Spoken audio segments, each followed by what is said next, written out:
Hello everyone, and welcome to my Law and Our American TV Show official channel. I hope everyone is having a wonderful day. Before we begin, please hit the subscribe button and give this video a thumbs up.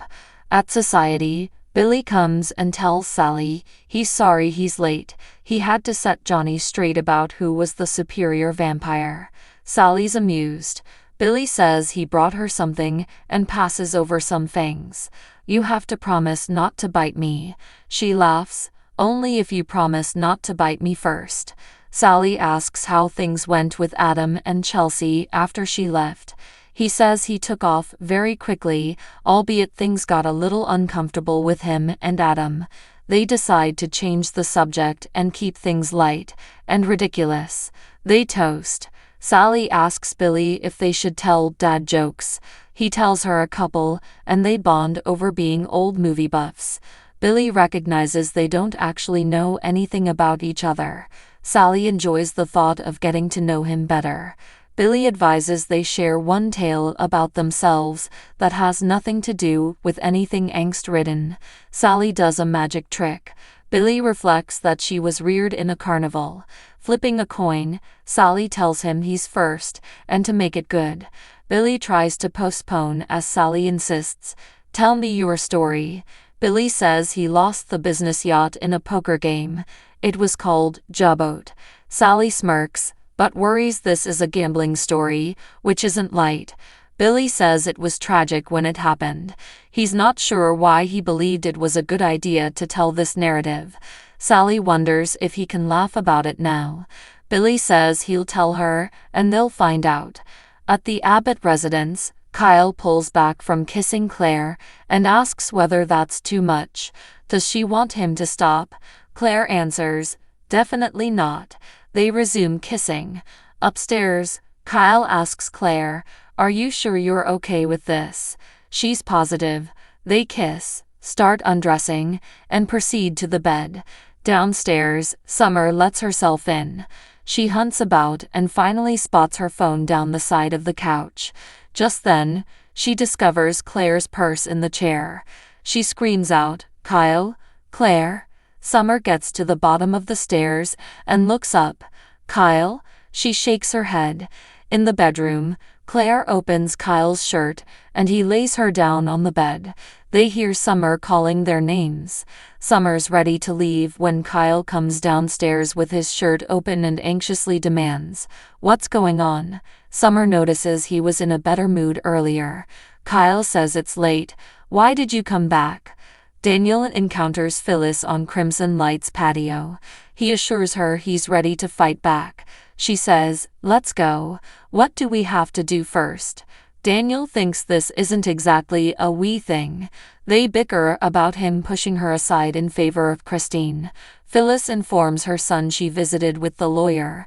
She doesn't want her help, therefore they will have to seek down the true murderer. Daniel acknowledges that he needs his mother's aid. He doesn't really have anyone else on his side right now. He just doesn't know how to start hunting for Heather's killer. Phyllis says he doesn't have to look far. The guilty party just walked in. They both turn to stare at Sharon. Phyllis claims Sharon's so guilty she can't even look at them. Daniel reminds her that there's none evidence that Sharon did this. Phyllis says, yet.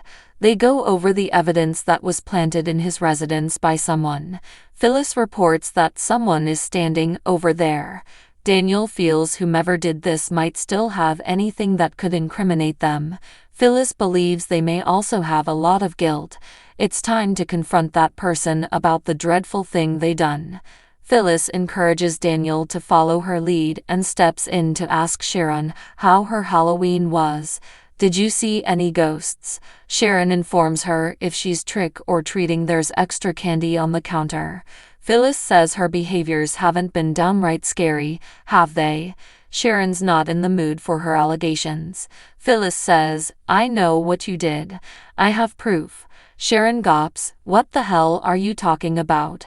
Phyllis taunts, wouldn't you like to know what we have on you? Sharon hisses, you have nothing. Phyllis will let her be astonished when the cops come and arrest her. Sharon says, "You don't have any proof that I did anything." Nick rushes in as she says, "Because I had nothing to do with Heather's death." She doesn't believe that Daniel did either. Phyllis insists her son didn't kill Heather. "You did." She can see it written all over her face. She can't wait till the rest of the world can too. Sharon tells Daniel his mother is completely off base. She would never wish that type of suffering on anyone. Daniel believes his mother is just trying to protect him. Sharon doesn't think she's doing him any favors. If I'm being honest, Phyllis is sounding even crazier now than she usually does. Daniel doesn't know what to believe, but he knows he didn't kill Heather. That means that someone else did. Sharon watches with widening eyes as he goes out. Nick emerges and asks, "What was that about?" Sharon claims it was just Phyllis being Phyllis. Nick asks if she addressed her about Heather's murder. Sharon says okay, but she recognizes she has to convince herself that Daniel's not capable of perpetrating this murder. She references to Phyllis claiming to have proof, and then wonders if Nick believes the redhead. Does he think she killed Heather? At the Abbott mansion, Kyle tells Summer she should have phoned. She couldn't, because she was halfway home when she remembered she'd left her phone. Kyle tells her she shouldn't have called up the stairs. She might have woken up Harrison. Summer noticed Claire's purse and wondered if she was still there, because Harrison was unwell from eating too much candy. Kyle says the youngster is fine. Summer's pleased she didn't wake him. She asks where exactly Claire is. Kyle says goodnight. She smirks, "Sorry for interrupting your night." After she departs, Claire walks downstairs and says, "Maybe I should go too." At society, Billy finishes narrating his story about losing Abbott. Sally tells him it's a great story as they laugh. Billy confesses it still aches. He says it's her turn to tell a ridiculous story. "Make me laugh, girl." At the club, Phyllis wonders if Daniel sees what she means about Sharon. She complains about the blonde playing the victim when they shove the facts in her face. Daniel asks if she actually has proof. Phyllis replies no, but Sharon doesn't know that. If you put enough pressure on a nut, it's bound to crack. At the Abbott residence, Claire dons her coat as Kyle tells her Summer forgot her phone. She saw her purse in the chair. Claire grits, "Sorry about that." Kyle says she assumed she was still there because something was going on with Harrison. He told her everything was okay. "Claire, please don't go." She doesn't want to, but she thinks she should. "What we did was nice." Kyle agrees, it was. They kiss. At society, Sally informs Billy about a brawl she got involved in with Steffi Forrester. She reveals that her great-aunt and her grandmother had a long-standing quarrel, and she was also attempting to impress a guy. Billy checks it up on his phone and sees the viral video. He feels her story is better than his, more solidly stupid. They decide to call it a draw. At Crimson Lights, Nick tells Sharon he doesn't think she did it. He feels what Phyllis is doing to her is not fair, and he told her so. Sharon doesn't think she'll let up. She's scared for Daniel and despises her. She doesn't want these accusations getting back to Maria or Faith.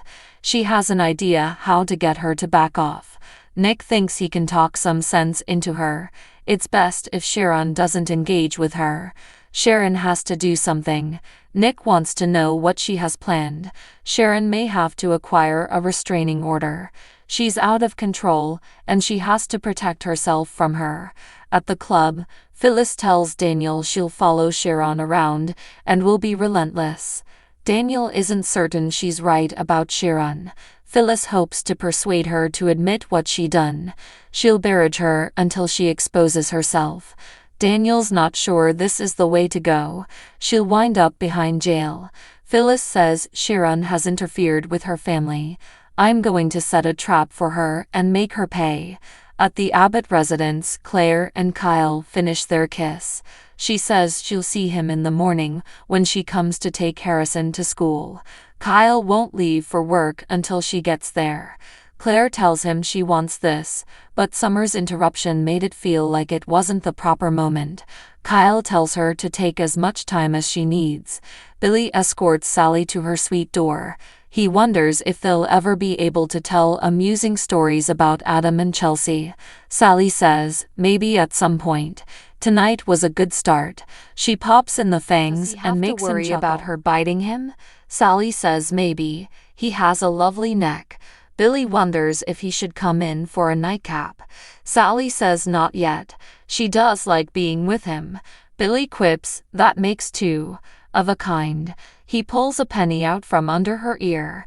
She chuckles and says goodnight. After she locks her door, Billy gets a text from Jill requesting him to call her in the morning. She hopes he smooths things out at Chancellor since he's running out of time. At Sharon's apartment, Nick tries to dissuade Sharon out of antagonizing Phyllis further. She's simply doing this to protect her son. Sharon has to protect herself. She's been healing and can't let Phyllis destroy that. Nick informs her if she gets the restraining order, it will make her look guilty. Sharon gawps, but I'm not. Nick urges her to let him try to convince Phyllis to calm down. If that doesn't work, they'll take the next step. Sharon gushes, you're always here for me, Nick, no matter what. Nick tells her nothing will change that. Sharon hugs him. Summer joins Daniel and Phyllis at the club. Daniel claims their mother is only disclosing her strategy to get Sharon to confess to killing Heather. Phyllis plans to make her think she has proof. Daniel isn't certain Sharon is guilty and doesn't want to be the one to push her over the brink if she's innocent. Phyllis asks Summer to back her up. Summer feels that is a bit much. Phyllis feels she's doing the right thing. When she glanced into her googly eyes, she was 100% positive she'd done this. Summer realizes she's already confronted Sharon. Daniel thinks it did no good. Phyllis argues it laid the groundwork. She's not going to stop until she accepts guilt.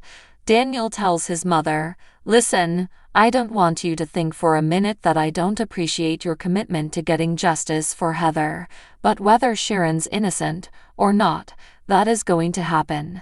So what do you guys think about this update? Let me know in the comment below. And if you like my videos, please press like and subscribe for more. I will see you guys next time.